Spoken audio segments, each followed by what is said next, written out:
అందరికీ నమస్తే అండి. Welcome to our channel.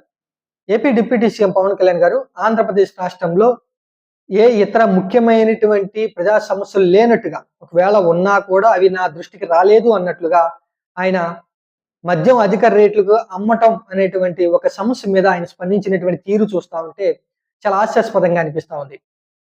ఏపీలో మద్యం అధిక రేట్లకు అమ్ముతా ఉన్నారు మద్యం షాపుల వాళ్ళు.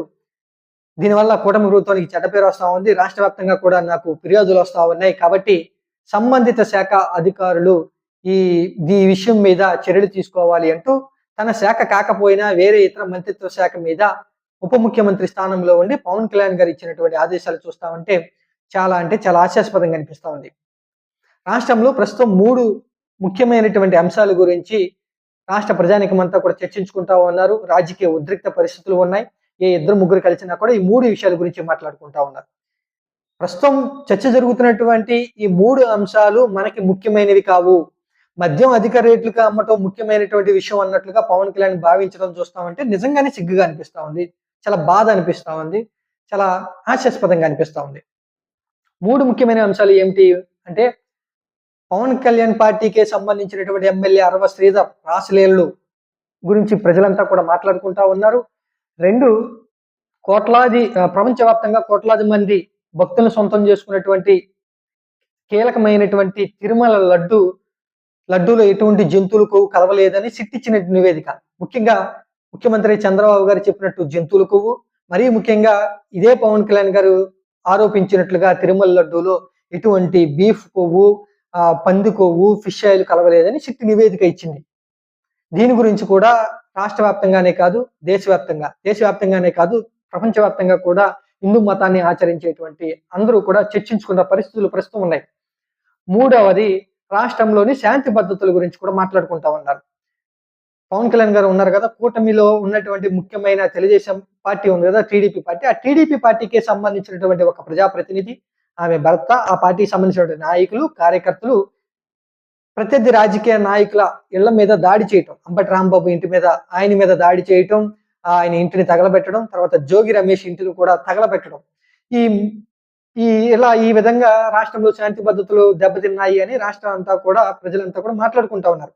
ఈ విధంగా ఈ 3 ముఖ్యమైనటువంటి అరవ శ్రీధరు, సిట్టు నివేదిక, ఈ శాంతి భద్రత దెబ్బతిన్నాయని ఈ 3 విషయాల గురించి మాట్లాడుకుంటా ఉంటే పవన్ కళ్యాణ్ గారు అవేమీ పట్టనట్లుగా, అవి మనకు ముఖ్యం కాదు, మద్యం అధిక రేట్లకు అమ్మటం వల్ల ప్రభుత్వానికి చాలా చెడ్డ పేరు వస్తుందని ఆయన చాలా బాధపడతా ఉన్నారు, ఫీల్ అవుతా ఉన్నారు.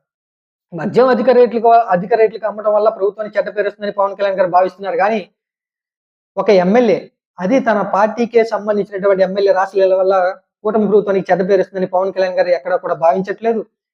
తిరుమల లడ్డూలో ఎటువంటి జంతువులకు కలవలేదు. ముఖ్యంగా ముఖ్యమంత్రి చంద్రబాబు గారు, ఉప ముఖ్యమంత్రిగా నేను ఉండి బాధ్యతగా మాట్లాడాల్సినటువంటి మేము కొంత మాటలు జారాయి, జంతువులకు కలవలేదు, హిందువులంతా కూడా చాలా నిశ్చితంగా ఉండొచ్చు, కాబట్టి మా మాటలను, మా ఆరోపణలు మేము వెనక్కి తీసుకుంటున్నాం, ఒక రకంగా క్షమాపణలు చెప్తున్నాము అంటూ పవన్ కళ్యాణ్ ఎక్కడ కూడా రాష్ట్ర ప్రజల ముందుకు వచ్చేందుకు ధైర్యం చేయట్లేదు. మీడియాను కూడా అడ్రస్ చేయకపోవడం వల్ల కూటమి ప్రభుత్వానికి చెడ్డ పేరు వస్తుందని పవన్ కళ్యాణ్ ఎక్కడ కూడా భావించట్లేదు. 3 ప్రత్యర్థి రాజకీయ నాయకుల ఇళ్ల మీద అధికారంలో ఉన్నటువంటి వ్యక్తులు దాడులకు తెగపట్టడం వల్ల కూటమి ప్రభుత్వానికి చెడ్డ పేరు వస్తుందని పవన్ కళ్యాణ్ ఎక్కడ కూడా భావించట్లేదు.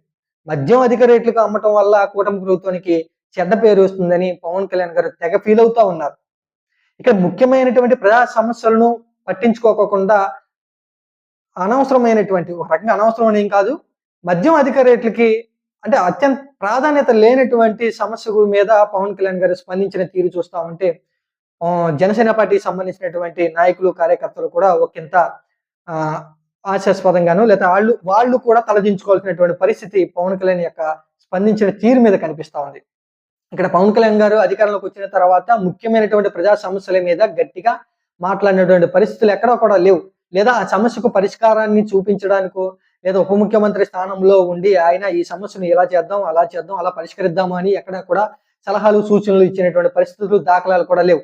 అందుకు ఉదాహరణే మెడికల్ కాలేజీలను ప్రైవేటు వ్యక్తులకు ఇవ్వటం. ఈ విషయం మీద రాష్ట్ర వ్యాప్తంగా కూడా నిరసన వ్యక్తమైనా కూడా పవన్ కళ్యాణ్ ఎక్కడా కూడా మాట్లాడలేదు, మౌనమే వహించడం జరిగింది. 2 రాజధానిలో 2వ విడత ల్యాండ్ పూలింగ్ గురించి కూడా పవన్ కళ్యాణ్ ఎక్కడా కూడా తన అభిప్రాయం వ్యక్తం చేయలేదు. ఆగ్రహం వ్యక్తం చేశారు. కేబినెట్ సమావేశం నుంచి వెళ్ళిపోయారని అప్పట్లో వార్తలు వచ్చినా కూడా ఆ రెండో విడత ల్యాండ్ పూలింగ్ ప్రక్రియ కూడా మొదలైపోయింది. ఆ విషయం గురించి కూడా ఎక్కడ కూడా పవన్ కళ్యాణ్ గారు స్పందించినటువంటి దాఖలాలు లేవు. ఈ ఈ 2 విషయాల వల్ల కూడా కూటమి ప్రభుత్వానికి చెడ్డ పేరు వస్తుందని పవన్ కళ్యాణ్ ఎక్కడ కూడా భావించలేదు గానీ, మద్యపాన ప్రియులకు వచ్చినటువంటి వారికి కలుగుతున్నటువంటి నష్టం గురించి పవన్ కళ్యాణ్ బాధపడుతున్నటువంటి తీరును చూస్తా ఉంటే, ఉప ముఖ్యమంత్రిగా ఆయన ఇచ్చినటువంటి ఆదేశాలు చూస్తా ఉంటే, మిగిలినటువంటి రాష్ట్ర సమస్యలేమి కూడా ఉప ముఖ్యమంత్రికి అవసరం లేదు. ఈ మందు బాబుల సమస్యే ఉప ముఖ్యమంత్రికి ప్రస్తుతం ప్రాధాన్యంగా కనిపించింది అనేటువంటి విషయం అర్థమవుతోంది. ఎన్నికల ముందు చెప్పారు కదా పవన్ కళ్యాణ్ గారు, మద్యపాన ప్రియుల కడుపు కొట్టావు జగన్ అని. అలా తాను తన కూటమి ముఖ్యమంత్రి చంద్రబాబు గారు మద్యపాన ప్రియుల కడుపు కొట్టకూడదని పవన్ కళ్యాణ్ గారికి ఒక ఆలోచన వచ్చినట్లుగా ఉంది. తన శాఖ కాకపోయినా వేరే ఇతర మంత్రిత్వ శాఖ అధికారులకి ఆయన ఆదేశాలు జారీ చేస్తున్నారు గాని, తన నోటి నుంచి వచ్చినటువంటి పవిత్రమైనటువంటి తిరుమల లడ్డూలో పంది కొవ్వు, జంతువులు బీఫ్ కొవ్వు, ఫిష్ ఆయిల్ కలిసింది అనేటువంటి ఆరోపణలను వెనక్కి తీసుకుంటున్నానని ఆయనకి ఎక్కడా కూడా మనసు రాకపోవడం అనేది గమనించదగ్గ విషయం అన్నమాట. ఇక్కడ ఒక నాయకుడికి అధికారం ఇచ్చిన తర్వాత అతని యొక్క నిజ స్వరూపం తెలిసిద్ది అని ఏ విధంగా అయితే ఒక మాట అయితే ఉందో, ఆ విధంగానే పవన్ కళ్యాణ్‌కి అధికారం వచ్చిన తర్వాత పూర్తిగా ప్రజా సమస్యలను గాలికి వదిలేసి, తనకు అవసరమైనటువంటి లేదా తనకు రాజకీయంగా లబ్ధి కలిగేందుకు లేదా ప్రత్యర్థి రాజకీయ నాయకుల్ని విమర్శించేందుకే ఆయన మీడియా ముందుకు వస్తున్నారు. లేదా ప్రజల ముందుకు వస్తున్నారు అనేటువంటి విషయం స్పష్టంగా అర్థమవుతా ఉంది.